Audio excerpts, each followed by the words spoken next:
This man right here in the U.S. Army came out with a message to the New World Order deep state, and also a message to just the people and where we're going and how society is shifting right now. And after his story about how dirty they treated him in the military, he then starts to talk about really critical warnings that is very highly important here. And throughout the video, it might be some parts where it blanks out and you don't hear what he says, but I'll then come in and explain, because to keep this video up on YouTube, that's why I'm doing that.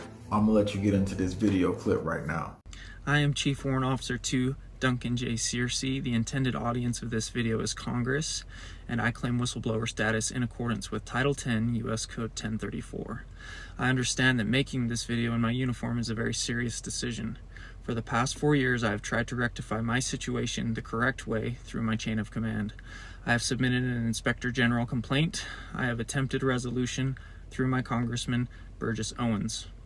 I have lost faith in my entire chain of command, including the Adjutant General Boyack, who has lied on an official memorandum sent to my congressman.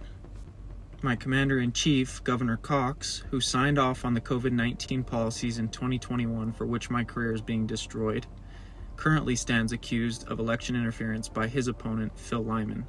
As mandating experimental treatments goes against Title 10 U.S. Code 1107, I simply refused the order, so then they shut off my pay and took away my benefits.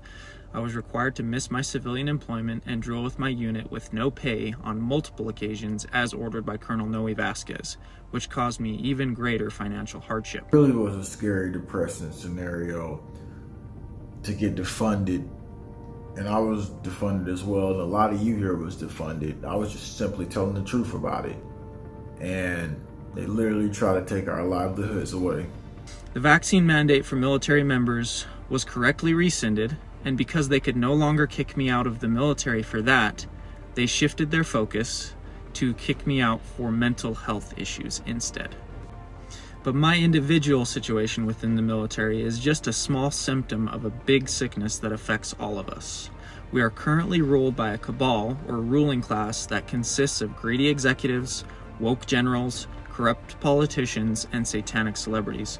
Their goal is to constantly pit us against one another based upon our skin color, our religion, our class status, and our politics, all for their gain. They create false flags to send your children to foreign countries to die for profit. They poison our food, water, and medicine for population control. They slowly whittle away at our basic God-given rights. They distract us with music, movies, and fashion to rot our brains. And they hate us. They see us as cattle. It's dumb, disgusting, easily controlled, but useful.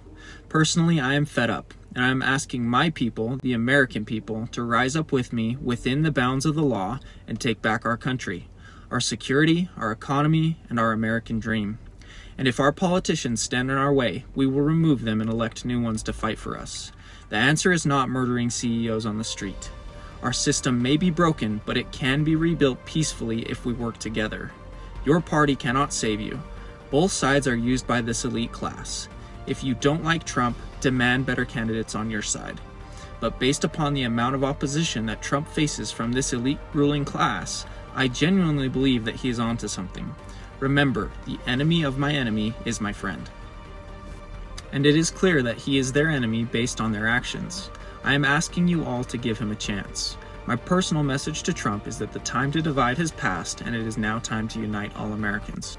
I have all the information you need to be prepared for right here on this paperwork. I'm going to show you that. This huge warning comes up next, but just to make sure you're keyed in and focused on what's really going on, I'm going to show you this. The new National Emergency Response Information System launches. It launched in November, but in January,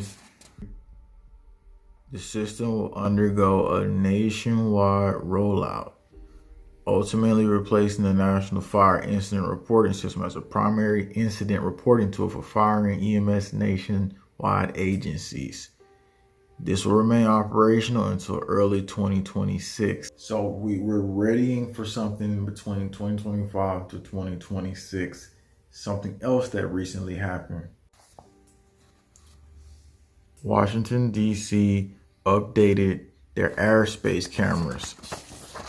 Notice how all of this was done in November. And now they have new monitoring systems that's more newer than the ones since 9/11. They just prepared for that. Was it international partners with FBI, CISA, and NSA preparing for a communication takeover, blaming China. So this is all the pre-staging events that is leading up to what this warning that he's about to mention right now. We should all brace for terror attacks, mass shootings, technology failure, and economic collapse. The ruling class will not go down without playing every card they have left in their arsenal to retain control. Because this account is monetized, my future videos on military topics will be showcased on my other account, Deech the Chief. Then he ends the video off with a message for the military forces that took you know what during the times. I want to close with a special message to my brothers and sisters in arms. I am disappointed in you. And remember, just because I speak sharp words against you, it does not mean that I do not love you. 96% of you participated in the EUA COVID. I know less than half of you did it willingly. They lied to you, they threatened you, they coerced you, and for that you should be furious. What if a scientist had conspired with one of our enemies to destroy the force? 96% of our military would have been out of the fight almost overnight. That cannot be allowed to happen ever again. I'll agree with you that this is a situation that your leaders never should have put you in. You were just trying to be a good soldier and follow orders. But there is a powerful quote from the movie Kingdom of Heaven that I love. King Baldwin says, "Remember that even when those who move you be kings or men of power, your soul is in your keeping alone. When you stand before God, you cannot say, 'But I was told by others to do thus,' or that virtue was not convenient at the time. This will not suffice. Remember that." And then the next big false flag, we told you they was going to blame another country, and now they're doing it. Well, here's the real deal, Harris. You know, I'm also on the Transportation Committee, on the Aviation Subcommittee, and I've gotten to know people.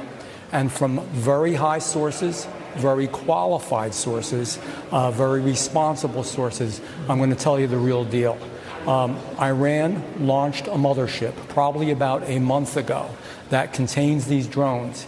That mothership is off, I'm going to tell you the deal. It's off the east coast of the United States of America. They've launched drones, is everything that we can see or hear. And again, these are from high sources. I don't say this lightly. Now, you know, we know there was a probability it could have been our own government. We know it's not our own government because they would have let us know. What comes next after they solidify in your mind what they want you to believe is the false flags, the big attacks on America. Please get the message far and wide.